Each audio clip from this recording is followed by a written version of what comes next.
So let me begin with Superman. I'm not going to say much about his origin. The new Superman movie is not an origin story. And I remember Brad Kefauver went into depth in what led up to the first appearance of Superman in 1938 during his message during the summer services in July this year. So I recommend going to our YouTube channel and checking out our July 6th service.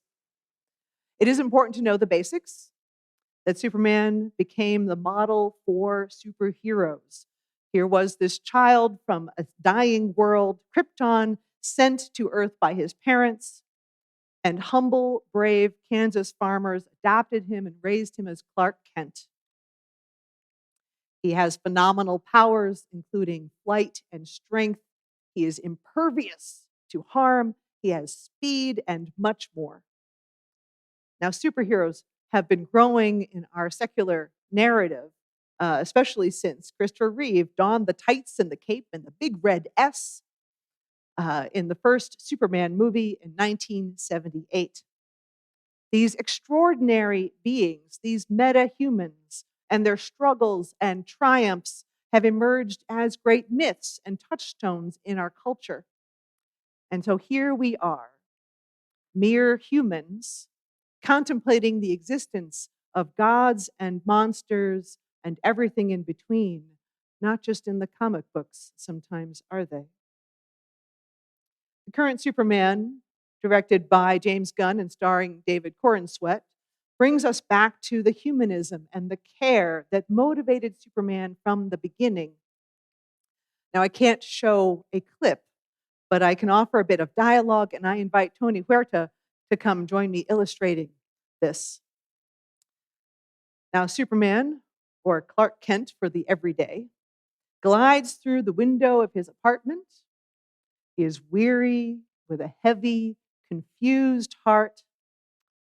And Lex Luthor, his sworn enemy, has just shared a video message from Clark's Kryptonian parents.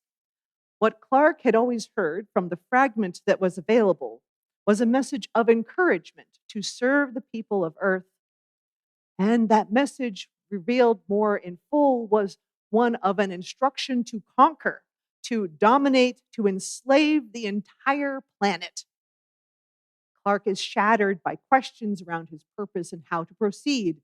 And Lois Lane,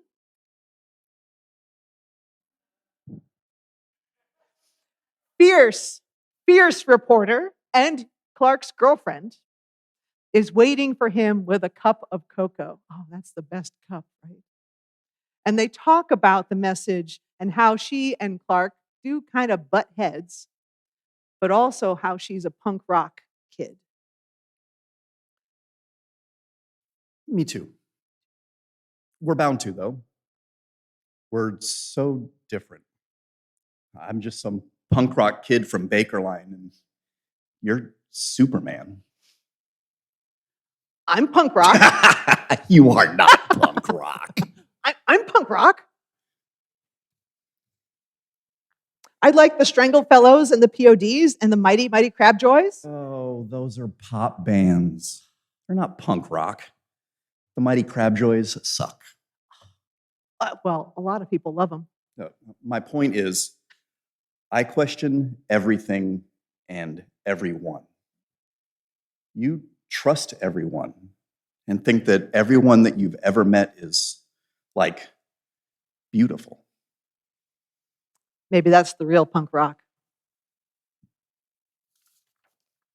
Thank you, Tony.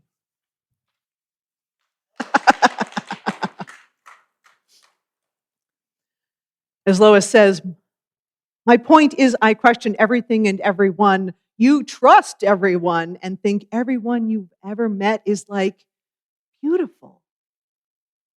And maybe that's the real punk rock.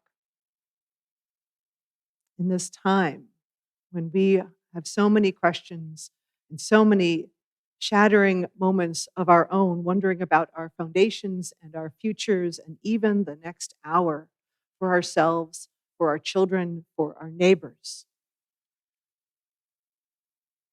Maybe we need a little punk rock. Now, I don't have a cape, but I can give a visual. If you're not familiar with punk rock or only have one image in mind, let me give a visual. I got to change jackets.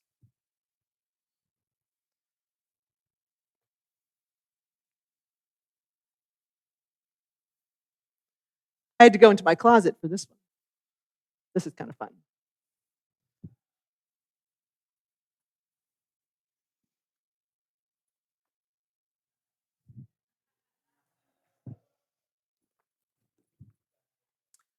Yeah, that would be mine. This one's mine.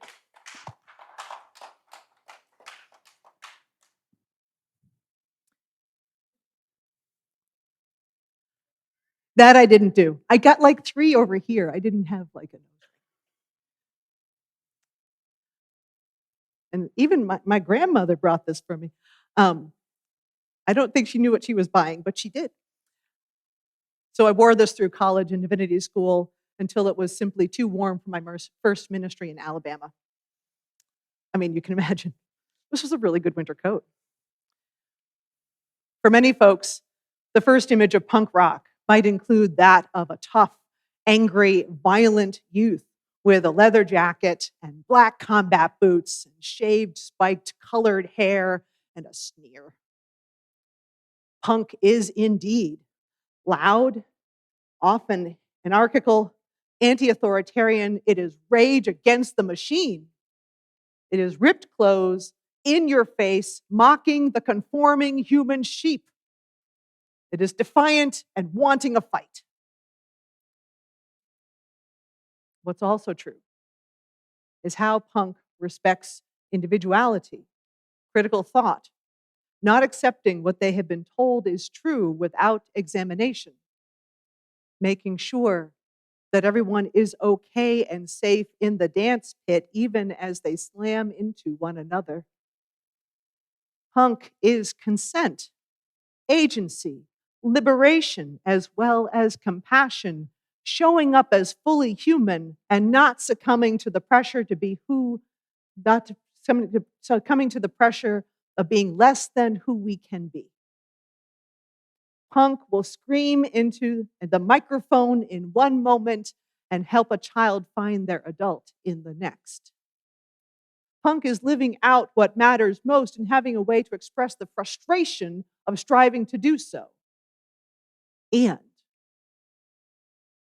kindness is punk, as is love and compassion and Superman. In 2025, here is this Superman, the comic book character brought to life in full color with humor and warmth and a commitment to saving people, every person, every creature, to the best of his amazing ability. He is called to serve and to save. This is what he took from the fragment of message from his biological parents, and he absorbed it into his bones from the Kansas farmers who raised him. He is a radical firefighter. Life is precious, and we are called to put care into action. And I will say, I needed this Superman, and I think we needed it too. Not merely because I'm a fan of Superman since Christopher Reeve, but also because we need a narrative that is powerful enough to remind us of our own choices and our own worth and the worth of love. When so much is undermining our humanity and dismantling our society and faith in ourselves and being part of the wonder around us. The stakes are so high. The stakes are so high, so horrible. I'm going to jump into the Star Wars universe for a moment because this quote from the show Andor that showed up this week simply took my breath away and how it conveyed the stakes and the struggle. Andor just won an Emmy for its writing, and the show illustrates the weight and the terrible choices people make as they resist the empire that wants to consume them and all they love and even life itself. So from Andor, the pace of our oppression outstrips our ability to understand it. And that is the real trick of the imperial thought machine. It's easier to hide behind 40 atrocities than a single incident. The pace of our oppression outstrips our ability to understand it. And that is the real trick of the imperial thought machine. It's easier to hide behind 40 atrocities than a single incident. The pace of oppression, the pace of fascism, the pace of authoritarianism.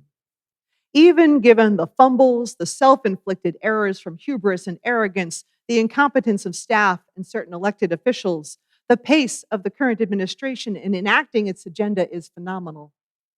It is overwhelming and intentionally so, removing the bounds that made policy, law, information, and behavior more visible and able to be checked and questioned. It is impacting generations to come. It is increasingly cruel. It is institutionalizing hopelessness whenever possible. The pace of our oppression outstrips our ability to understand it. It is wrecking an economy that was growing, forcing cuts to billions of dollars that was already approved, that went for health and race and gender care and more, and feeding one another. It is continuing to pursue and harm marginalized populations, every marginalized population. It is narrowing down who has rights, who is even seen as human. And as we have seen in the news this week with the cancellation of a late night comedian, the administration is trying once again to be a mob boss and silence the mildest of critics, trying to scare people and corporations into obedience. The pace and the volume. And so then here is this story of a man committed to helping everyone, who does not discriminate, who is himself an immigrant, and we'll talk about it at the drop of a hat, and who sees beauty here in a way that matches and hopefully overcomes the volume of harm. But also, Superman doesn't work alone. Lois investigates and makes connections to reveal Lex Luthor's treachery to the world. Other heroes defend people because Superman or Clark Kent can't be everywhere at once. And then when Clark loses faith, the man who raised him reminds him what Clark wanted to say in the message is much more important than what was intended. Superpowers are everywhere, and punk is global.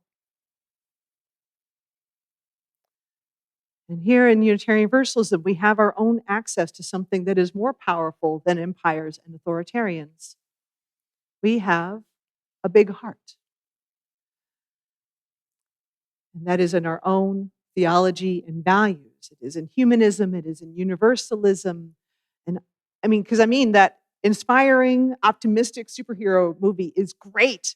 Oh my gosh, 2 hours of hanging out with that is fantastic. And we need to take it from there. And we have had, in this tradition, we've had this gift for a long time. Classic universalism from the 1800s says that God is loving, not punishing. We do not need to be afraid of eternal suffering after we die because we were these imperfect human beings in life. We don't get a penalty because we screwed up. We are within a beautiful creation, even as we make our own choices about how we treat one another and the world.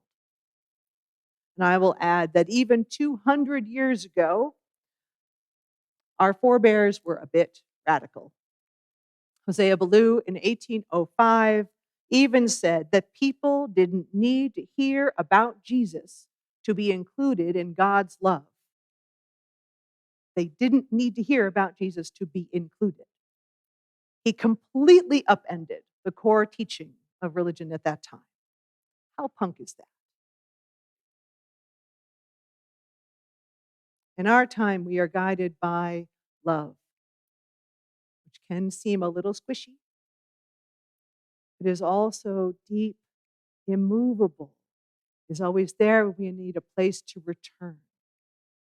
That world's on fire and we still fall in love, right? It isn't flashy like a red cape. It isn't dramatic like punching out a monster. It's watching out for each other. It's believing in each other. Partially why I love that video from Parker Woodland is that it is simply people gathering together and making sure they are fed and having fun. Did you see that pile of pizza boxes that came in? I mean, that is love. Unitarian Universalism may have many of the traditional trappings of Protestant religion: hymnals, pews, pulpit, stained glass. And what we believe and fight for in the name of agency, compassion, justice, and human rights in service to the mystery of life, that is powerful. That is what shows us who we are and how we are living into hope. It might be a leather jacket and rock and roll. It might be tie-dye. It might be welcoming the stranger. It might be listening to one another today so that we are better prepared to counter the next blow. It might be reflecting on our own biases and judgments that prevent us from being as kind as we say we want to be. And it might be celebrating every win as a reminder of a larger purpose and a larger power. And we are not alone, even when resistance feels futile and the pace of oppression drowns us. We are not at the end of the story.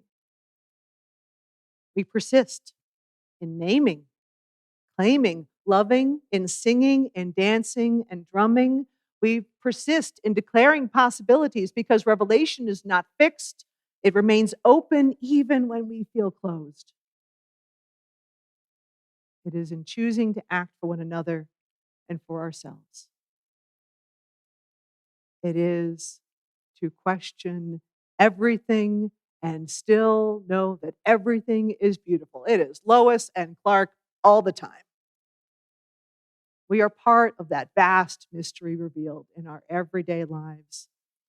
Whether we have a cape or a leather jacket or just come as we are. This is our big heart we get to live into and bring into being in every moment, in every day. Let us take up that charge, not leave it for the superheroes. Let us take up that charge and be the fantastic, flawed, powerful humans that we are always able to be. Amen.